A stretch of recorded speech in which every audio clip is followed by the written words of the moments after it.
Сәлем достар, Айгөркем Ерболекова арнасына қош келдіңіздер.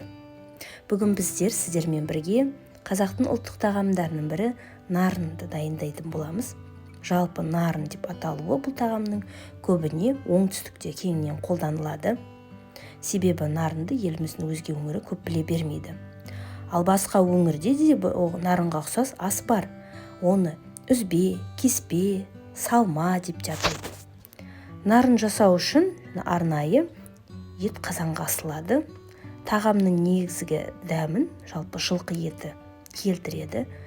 Сондай-ақ сүйек саяқ емес қара кесек ет асылғаны дұрыс. Сүрленген ет болса тіпті керемет. Тағамға өзіндік дәм беріп, сорпасы да құнарлана түседі. Бұл ерекше тағамның пайдасы да ерекше.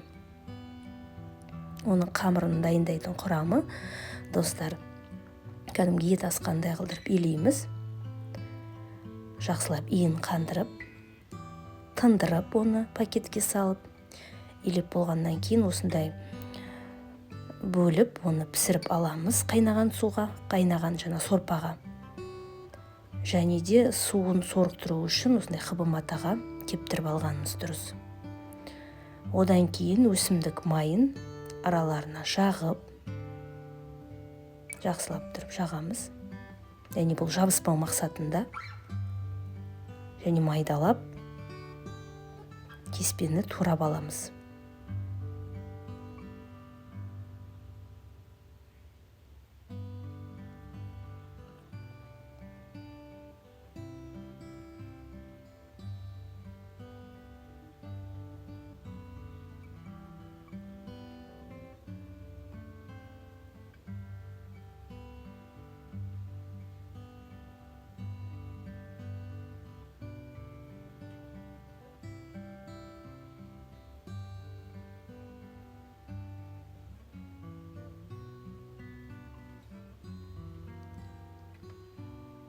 Кеспені майдалап турағаннан кейін, достар, зира.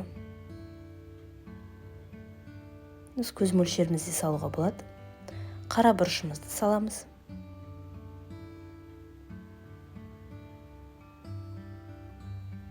Және жақсылап тұрып араластырамыз.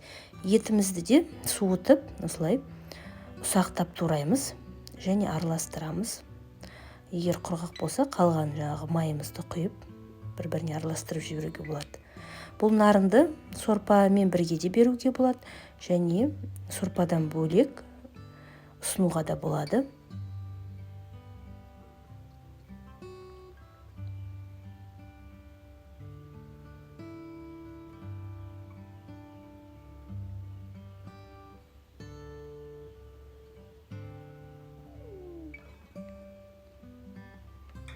Асымызды осындай жуа пиязбен әрлеп,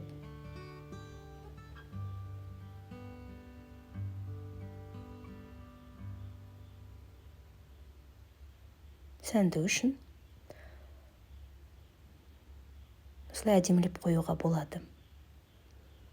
Ұлттық тағамымыз ұмыт қалмау үшін үнемі осылай насихаттап жасап тұрайық, достар. Қазақша контентті қолдап, үліпіліңізді аямай бірге болыңыздар.